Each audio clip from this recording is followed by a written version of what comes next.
Bismillahirrahmanirrahim. Assalamualaikum warahmatullahi wabarakatuh. Bismillahirrahmanirrahim. Alhamdulillahi dzil jalali wa syaril harami wal halali. Thumma salatullahi wa salami ala nabiyil mustafa Tuhan Muhammadil habib min ad-dalal wa afdhalis sahbi wa khairi ali. Rabbi shrah li sadri wa yassir li amri wa hlul 'uqdatam min lisani wa yafqahul qawli. Sebab apa kok kita bisa menjadi sebaik-baiknya umat, sepaling-paling mulianya umat? Karena kita menjadi umat baginda Nabi besar Muhammad Sallallahu Alaihi Wasallam, yang dimana para nabi dan para rasul iri akan kita, saudara-saudara. Nabi Musa, pada saat Nabi Musa berada dalam bukit Tursina, apa kata Nabi Musa? Ya Allah, aku ingin melihat nurmu ya Allah. Ya Allah, aku ingin melihat zatmu ya Allah. Apa kata Allah? Wahai Musa, sesungguhnya engkau tidak akan pernah sanggup, wahai Musa. Sesungguhnya di antara diriku dan di antara hamba-hambaku tertutup dengan 70.000 hijab, dan 70.000 hijab ini tidak pernah akan aku bukakan untuk siapapun kecuali untuk Muhammad dan kecuali umat baginda Nabi besar Muhammad Sallallahu Alaihi Wasallam. Apa kata Nabi Musa? Ya Allah, aku tidak bisa menjadi Muhammad ya Allah. Ya Allah, aku tidak bisa menjadi Muhammad ya Allah. Maka jadikanlah aku bagian daripada umat baginda Nabi besar Muhammad Sallallahu Alaihi Wasallam. Sedangkan kita sebagai umat baginda Nabi besar Muhammad, tanpa kita minta, telah Allah jadikan kita sebagai umat baginda Nabi besar Muhammad Sallallahu Alaihi Wasallam, yang dimana Allah lipat gandakan segala amal ibadah saudara-saudara hanya karena apa? Karena kita menjadi umat baginda Nabi besar Muhammad. Allah berfirman di dalam hadis qudsi, ya apa kata Allah? Walaulaka ya Muhammad ma khalaqtu syai'. Seandainya bukan gara-gara dirimu wahai Muhammad, seandainya bukan gara-gara keberadaanmu wahai Muhammad, seandainya bukan gara-gara keagunganmu wahai Muhammad, ma khalaqtu syai'. Sungguh aku tidak akan pernah menciptakan segala sesuatu apapun seandainya bukan gara-gara baginda Nabi besar Muhammad Sallallahu Alaihi Wasallam. Makanya kita sebagai umat baginda besar Muhammad, umat sebaik-baiknya umat yang kelak pada di akhirat akan memegang bendera la ilaha illallah Muhammadur Rasulullah. Wajib bagi kita untuk bergembira akan adanya baginda Nabi besar Muhammad Sallallahu Alaihi Wasallam. Jangan kita ikuti golongan-golongan Wahabi, golongan-golongan Syiah. Apa kata mereka? Maulid bid'ah, maulid sesat, maulid dolalat. Kenapa? Karena Rasulullah SAW telah bersabda, kullu bid'atin dolalah wa kullu dolalatin finnar. Ini orang-orang begal paham saudara-saudara. Di dalam kaidah mantek menjelaskan tentang kullun, ada bahas sedikit tentang bahas yang biasa dipakai dalil oleh orang-orang Wahabi. Apa katanya dia? Kullu bid'atin dolalah wa kullu dolalatin finnar. Setiap perkara-perkara yang baru adalah sesat, dan setiap perkara yang sesat berada di dalam neraka. Dia tidak tahu apa arti kullun. Di dalam kaidah mantek dijelaskan di situ. Kullun dibagi menjadi dua. Ada kullun kulliyah, kul semuanya, di mana semuanya. Ada kullun nisbiyah, semua tapi maknanya cuma setengah doang. Nah, di dalam hadis tersebut kullunnya kullun nisfiyah. Kul yang dimana setengah. Berarti apa? Setiap perkara yang bid'ah adalah sesat. Tidak semua bid'ah yang sesat, tetapi perkara-perkara baru yang bertujuan dalam maksiat, itulah yang sesat. Seperti apa? Seperti dangdutan, itu namanya sesat. Kalau seandainya ada perkara-perkara bid'ah dalam agama yang dimana untuk mengumpulkan umat, yang dimana ada unsur untuk mencari ilmu, maka itu hukumnya sunnah, maka itu hukumnya baik. Yang dimana duduknya kita pada malam yang mulia ini untuk untuk hadir di majelis taklim, untuk bergembira akan adanya Nabi Muhammad, untuk menimba ilmu. Bahkan di dalam majelis taklim ada unsur yang fardu ain, ada unsur yang wajib dalam majelis ilmu. Apa kata Rasulullah SAW? Talabul ilmi faridatun ala kulli muslimin wal muslimat. Mencari ilmu, hadir di majelis taklim, dekat dengan para ulama, faridatun ala kulli muslimin wal muslimat, adalah wajib bagi setiap muslim dan muslimah. Nah, di dalam majelis taklim ada unsur yang diwajibkan oleh umat baginda Nabi besar Muhammad, yaitu apa? Yaitu al-ilmu.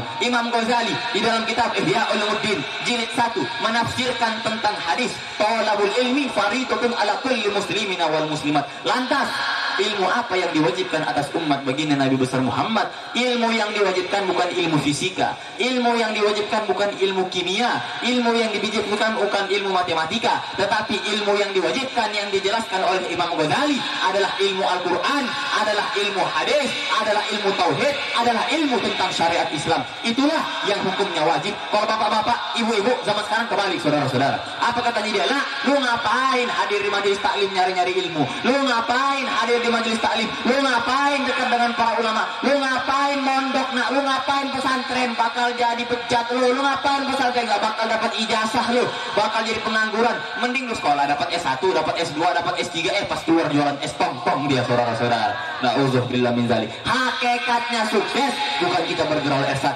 Hakikatnya sukses bukan bergelar S2.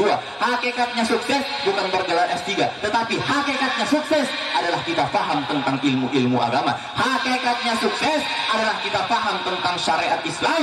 Itulah hakikatnya sukses, saudara-saudara. Juga Imam Ghazali menafsirkan di dalam ayat, kuntum khaira ummatin ukhrijat linnas. Kalian adalah sebaik-baiknya umat ukhrijat linnas, yang dikeluarkan untuk manusia. Yang pertama telah ana jelaskan, kita menjadi umat yang paling mulia karena kita menjadi umat baginda Nabi besar Muhammad. Imam Ghazali menambahkan di dalam kitab Mukasyafatul Ghulub, karangan daripada Imam Ghazali, di dalam bab amal ma'ruf dan juga nahi munkar. Imam Ghazali menafsirkan tentang ayat kuntum khaira ummatin ukhrijat linnas. Kalian adalah sebaik-baiknya umat yang dikeluarkan untuk manusia. Apa kata Imam Ghazali? Kalian menjadi sebaik-baiknya umat karena kalian menegakkan syariat Islam.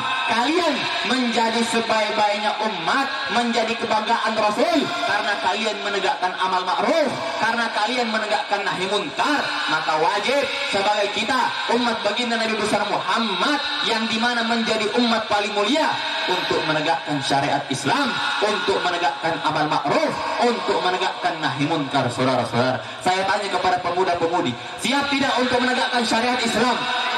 Siap tidak menegakkan syariat Islam? Siap tidak menegakkan amal ma'ruf? Siap tidak menegakkan nahi munkar? Takbir!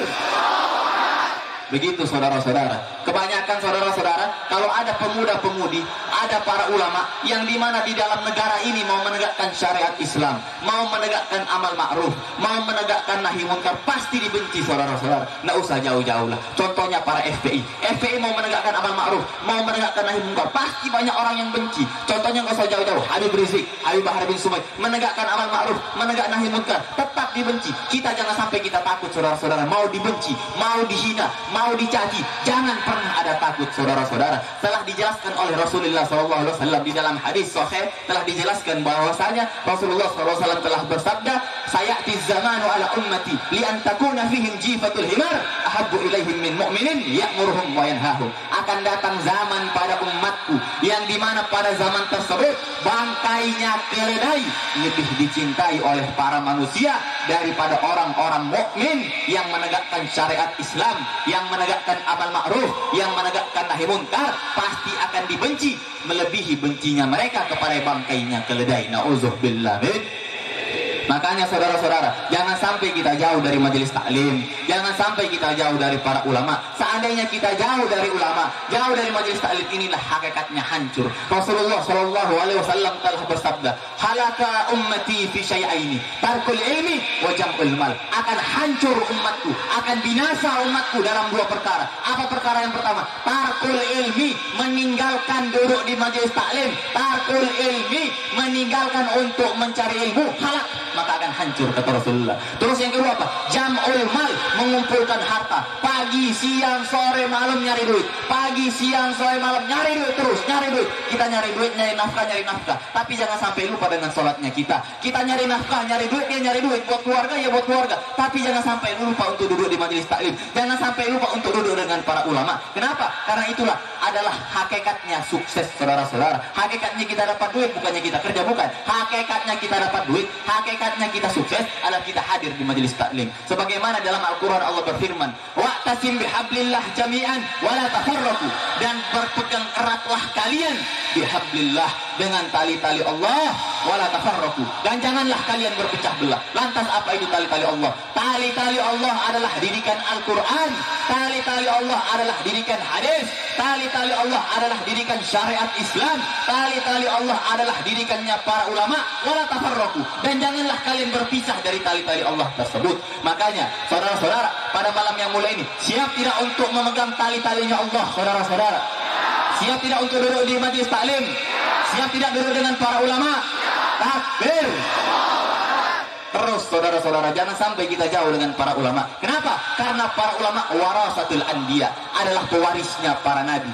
Karena Rasulullah SAW telah bersabda, Rasul mencantumkan orang-orang yang jauh dari para ulama, orang-orang yang membenci kepada para ulama. Rasulullah SAW bersabda di dalam kitab Wasiatul Mustafa, Rasulullah bersabda, man faragal ulama mata qalbuhu, barang siapa yang berpisah, barang siapa yang jauh dari orang-orang alim, barang siapa yang jauh dari para ulama, barang siapa yang jauh dari majelis taklim, mata qalbuhu, maka mati dia punya hati. Nauzubillah min zalik. Juga dijelaskan di dalam kitab karangan Al-Habib Zain bin Nurahim bin Sumaid, dijelaskan dalam kitab Manhajus Sawi, menjelaskan tentang orang-orang yang jauh dari majelis taklim, menjelaskan tentang orang-orang yang jauh dari para ulama. Apa kata beliau? Wafil jahli, dan orang yang goblok tentang syariat Islam. Wafil jahli, dan orang yang goblok jauh dari majelis taklim. Wafil jahli, dan orang yang jauh dari para ulama. Qoblal mauti mautun, sebelum mati udah mati. Wa ajsaluhum, dan jasad-jasadnya mereka. Qoblal kuburi kuburun, sebelum jadi bangke udah jadi bangke. Saudara-saudara, na'udzubillah min zalik. Makanya ini akhir zaman, jangan sampai kita jauh dari sunnah-sunnahnya Rasul. Ini akhir zaman, jangan sampai kita jauh dari para ulama. Rasulullah SAW telah bersabda, ad-dinu ghariban wa sayaudu ghariban kama bada wa turalil ghuraba. Agama itu, agama Islam itu, ilmu itu, didikannya para ulama, didikannya Al-Quran, pada mulanya asing kata Rasul. Wa sayaudu ghariban, pasti akan kembali terasingkan kata Rasul. Didikannya ilmu, didikannya Rasul, didikan Al-Quran, pasti akan kembali terasingkan kata Rasul. Wa tubalil ghuraba, beruntunglah mereka orang-orang yang selalu merasa asing. Siapa mereka orang-orang yang selalu merasa asing? Mereka yang selalu menghidupkan sunnah Rasul, mereka yang selalu menghidupkan ilmu, mereka yang selalu menghidupkan sunnah-sunnah Rasul di majelis taklim, mereka yang selalu menghidupkan sunnah-sunnah Rasul di rumah mereka, mereka yang selalu menghidupkan didikan Al-Quran di masyarakat mereka, mereka yang selalu memiliki syariat Islam di dalam negara mereka. Mereka lah orang-orang yang beruntung, saudara-saudara. Makanya saudara-saudara, pada malam yang mulia ini jangan sampai kita jauh dari para ulama. Kenapa? Karena hakikatnya bangkrut, hakikatnya hancur, bukan mereka yang bangkrut dalam perusahaan. Hakikatnya rusak, bukan mereka yang rusak dengan dosa mereka, tapi hakikatnya rusak, hakikatnya bangkrut, hakikatnya hancur adalah jauh dari para ulama. Itu menjadi orang-orang munafik. Dijelaskan di dalam Al-Quran, khatamallahu ala qulubihim wa ala sam'ihim wa ala absarihim isyawatun wa lahum azabun adim. Khatamallah, Allah tutup mati ala qulubihim, hati-hati mereka. Siapa mereka? Mereka orang-orang munafik yang membenci para ulama. Siapa mereka? Mereka orang-orang munafik yang jauh dari majelis ilmu. Siapa mereka? Mereka orang-orang munafik yang jauh dari zikrullah. Siapa mereka? Mereka yang jauh dari para didikan Rasul. Mereka lah khatamallahu ala qulubihim, Allah tutup mati hati-hati mereka. Wa ala samihim, dan pendengaran mereka Allah tutup. Mereka mereka tidak akan mendengarkan nasihat-nasihat yang baik. Wa ala absarihim, dan mata mereka Allah tutup, mereka tidak akan melihat sesuatu yang baik. Allah tutup pandangan mata mereka. Gisyawatun, Allah tutup dengan pandangan kebencian. Seandainya mereka melihat ulama, pasti mereka membenci. Seandainya mereka melihat kebaikan, pasti mereka hasud. Seandainya mereka melihat para ulama, mereka benci. Seandainya mereka melihat majelis taklim, mereka pasti jauh. Mereka lah orang-orang munafik. Mereka lah orang-orang yang telah Allah cap. Khatamallahu ala qulubihim, Allah tutup mati hati-hati mereka. Wa ala sam'ihim, dan pendengaran mereka. Wa ala absarihim, dan mata-mata mereka Allah tutup pakai gisyawah, pandangan kebencian. Walahum azabul adim, pasti mereka akan mendapatkan azab yang sangat pedih. Na'udzubillah min zalik, saudara-saudara. Jadi intinya saudara-saudara, jangan sampai kita jauh dari majelis taklim. Kenapa? Karena inilah taman-taman surga. Para sahabat pernah bertanya kepada Rasul, "Ya Rasulullah, ma riyadul jannah ya Rasulullah?" "Ya Rasulullah, apakah taman-taman surga itu ya Rasulullah?" Apakah Rasul jawab, "Taman-taman surga adalah istana yang megah?" Bukan, Rasul enggak jawab itu. Apakah Rasul jawab, "Taman-taman surga adalah tempat-tempat yang indah?" Bukan. Tetapi taman-taman surga, jawab Rasul, majelis zikir, majelis yang dibacakan zikir, majelis yang dibacakan sholawat, majelis yang dibacakan ilmu. Itulah taman-taman surga dunia. Dan barang siapa yang duduk di taman-taman surga dunia, pasti telah diwajibkan dia akan duduk di taman-taman surga akhirat. Amin amin ya rabbal alamin. Terus saudara-saudara, jangan sampai kita jauh. Terus kita nyari dunia saudara-saudara. Tapi jangan sampai kita terus nyari dunia. Harus ada agamanya, harus ada sholatnya saudara-saudara. Jangan kita jadi kayak kambing. Tahu kambing? Ini kambing punya mata tidak? Punya. Kambing punya telinga tidak? Punya. Kambing punya kaki tidak? Punya. Kita punya mata tidak? Kita punya telinga tidak? Kita punya kaki tidak? Terus apa bedanya? Kambing hadir majelis taklim tidak? Tidak, berarti ada orang tidak hadir majelis taklim, itu fauqal kambing, lebih tinggi dari kambing. Auzubillah min. Kata Rasulullah SAW, "Walaulal ilma lakana an-nas kal bahaim." Seandainya bukan gara-gara ilmu, seandainya bukan gara-gara para ulama, seandainya bukan gara-gara didikan Rasul, seandainya bukan gara-gara didikan Al-Quran, lakana an-nas kal bahaim, maka sama saja manusia akan seperti hewan. Mereka tidak tahu mana yang haram, mereka tidak tahu mana yang halal. Akhirnya dicap di dalam Al-Quran, summun bukmun umyun fahum la yarji'un.